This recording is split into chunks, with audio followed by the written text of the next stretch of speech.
फिर से स्वागत है आपका फिजिक्स क्लासेस में। स्टार्ट करते हैं हम आज का टॉपिक। देखो बच्चों, क्षेत्रमिति एक ऐसा टॉपिक है, अधिकतर बच्चों को डर लगता है, अभी मेंसुरेशन में बहुत डर लगता है, क्षेत्रमिति में बहुत सारे फॉर्मूलेज याद करने पड़ते हैं, बट एक्चुअली ऐसा कुछ भी नहीं है। अगर हम समझ लेते हैं अभी क्वेश्चंस कैसे सॉल्व होंगे तो हमारे लिए वो बिल्कुल आसान हो जाता है। तो बेटा देखो, सबसे पहले तो सबसे ज़रूरी जो चीज़ है एक समझने वाली कि एक होती है 3D और 2D। हम छोटी कक्षाओं में यहाँ पे डी का फॉर्म मतलब होता है डायमेंशंस, यानी कि द्विविमीय आकृतियाँ। द्विविमीय आकृतियाँ। और 3D का मतलब होता है 3 डायमेंशन, यानी कि त्रिविमीय आकृतियाँ। तो देखिए, जिसमें हम सिर्फ 2 अक्षों के बारे में बता सकते हैं, यानी कि सिर्फ और सिर्फ हम एक्स अक्ष के बारे में और वाई अक्ष के बारे में, यानी कि ऐसी कोई आकृति जो सिर्फ ओनली 2 विमाओं के अंदर होती है, तो उन आकृतियों को हम द्विविमीय आकृतियाँ कहते हैं। यानी कि हम जिनमें सिर्फ लंबाई का और चौड़ाई का सिर्फ इन्हीं 2 चीज़ों के बारे में बता सकते हैं, वो कितनी गहरी है, वो उसकी मोटाई कितनी है, इसके बारे में जब हम नहीं बता सकते, यानी कि वो 2D है, वो द्विविमीय आकृतियाँ हैं। कैसे? जैसे उन जिन चीज़ों को हम ओनली कॉपी पेन में से ड्रॉ कर सकते हैं, आप उनको भी 2D कह सकते हैं, जैसे कि आयत है, वर्ग है, या कोई भी चतुर्भुज, जिसके अंदर जैसे चतुर्भुज में आयत भी आता है, वर्ग भी आता है, समांतर चतुर्भुज, समलंब चतुर्भुज, किसी भी तरह का आप चतुर्भुज बनाते हो वो सभी। और एक है वृत्त। वृत्त यानी कि सर्कल। अगर हम सर्कल भी ड्रॉ करते हैं तो देखिए, अब आप ये 2D है, इनमें ये सिर्फ एक्स और वाई अक्ष में बनी है, तो ये तो द्विविमीय आकृतियाँ हैं जो हम छोटी क्लासों में पढ़ते ही हैं। अब बात होती है 3D आकृतियाँ कौन सी होती है। देखिए, 3D आकृतियाँ यानी कि ऐसी आकृतियाँ जो एक्स अक्ष, वाई अक्ष और जेड अक्ष, यानी कि त्रिविमीय निर्देशांकों के अंतर्गत बनी होती है। जैसे हम दैनिक जीवन में जो भी वस्तुएं देखते हैं वो सब हम 3D में देख रहे हैं।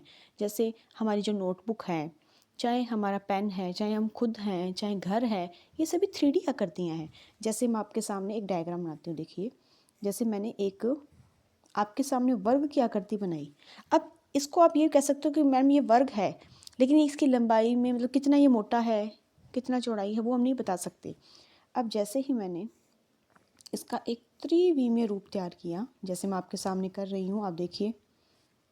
अब देखिए, अब आप इसमें बता सकते हो कि हाँ, ये यहाँ से मैं पता चलता है इतना लंबा होगा, इतना चौड़ा होगा, इतना ऊंचा होगा, क्योंकि ये वर्ग बनाया है हमने। वर्ग से हमने घन को बनाया है, इस आकृति को बोलते हैं घन। अब आपको कि मैम ये घन क्या होता है, देखिए, अगर हम इसको अच्छे से समझें, जो घन होता है वो 6 वर्गाकार फलकों से मिलकर बना होता है। 6 वर्गाकार फलकें मिलकर किसका निर्माण करती है? घन का। आप चाहे चौक का डब्बा देख सकते हैं, या फिर जो वो डाइस जो क्यूब होता है जो सॉल्व करने के लिए हम यूज़ करते हैं, आप उसको भी देख सकते हैं।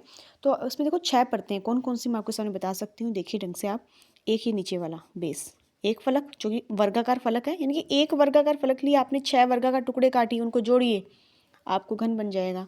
एक वर्गाकार फलक, एक ये वाली, 2 एक ये वाली, 3 एक ये वाली, 4 और ये जस्ट पीछे वाली जो पीछे की तरफ है, हो गई ना 6। यानी कि 6 वर्गाकार फलके मिलके, जिसमें 4 दीवारें हो गई, एक उसका आधार हो गया और एक उसका ऊपर की छत हो गई। तो इस तरह से जो है वो ये बनता है घन। अब देखिए, हमें पता है क्योंकि जो घन है वो वर्गाकार फलकों से मिलके बना है। वर्गाकार फलके, तो आपको पता है कि वर्ग में तो चारों भुजाएं समान होती हैं। अब क्योंकि हमें पता है कि वर्ग में चारों भुजाएं समान होती हैं, यानी कि ये भी भुजा ए है, ये भुजा भी ए है, ये भुजा भी ए है और ये भुजा भी ए है, इसके बारे में हम जानते हैं। अब आप मुझे बताइए, जब हम 2D आकृतियाँ पढ़ते हैं ना, तो हमारे पास 2 ही फॉर्मूले होते हैं कि या तो हम उसका परिमाप निकाल लेते हैं या हम उसका क्षेत्रफल निकाल लेते हैं।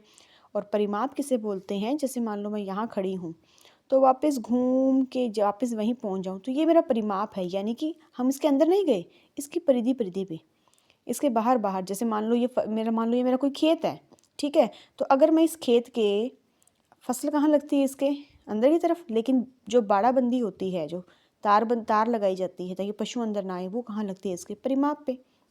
उस क्षेत्रफल होता है अंदर वाला हिस्सा। तो जब हम 2D की बात करते हैं तो हम इसको इस हिसाब से समझ लेते हैं, ठीक है। लेकिन अगर हम बात करते हैं कि हम घन की बात करें, तो देखिए, क्योंकि हमें पता है कि हमारा जो ये घन होता है वो 6 वर्गाकार फलकों से मिलके बना होता है, तो अब आप समझिए, वर्गाकार फलके हैं तो लंबाई चौड़ाई ऊंचाई तीनों ही क्या होंगी, सेम होगी। इसके अंदर हम दो फॉर्मूले पढ़ते हैं। एक पढ़ते हैं घन का संपूर्ण पृष्ठीय क्षेत्रफल, ठीक है। अब वो क्या होगा। अब मुझे एक बात बताइए, जब हम 2D पढ़ते हैं तो भुजाएं कितनी होती है, 4। तो हमारा जो फॉर्मूला होता है वो हम क्या यूज़ करते हैं, 4 गुना भुजा, ये यूज़ करते हैं जब हम परिमाप निकालते हैं।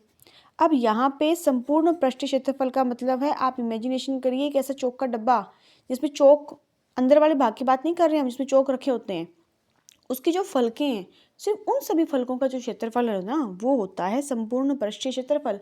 क्योंकि हमें पता है कि घन में 6 फलकें हैं। घन में कितनी फलकें हैं, 6 फलकें हैं। तो आप बताइए, जब एक फलक होती है, ठीक है, अगर हम एक फलक की बात करें, सिर्फ ये एक फलक है हमारे सामने जो कि वर्गाकार आकृति की है, ठीक है। अगर मैं इस फलक का पूरा क्षेत्रफल निकालूं तो बताओ वर्ग का क्षेत्रफल क्या होता है, भुजा गुना भुजा, यही होता है। अगर एक फलक भुजा गुना भुजा है तो 6 फलकें कितनी हो जाएगी, 6 गुना भुजा। इसीलिए घन का संपूर्ण पृष्ठीय क्षेत्रफल का सूत्र होता है 6 गुना भुजा की स्क्वायर। तो बताइए इसमें कहाँ रखने की जरूरत पड़ी, है ना, कितना आसान, ठीक है।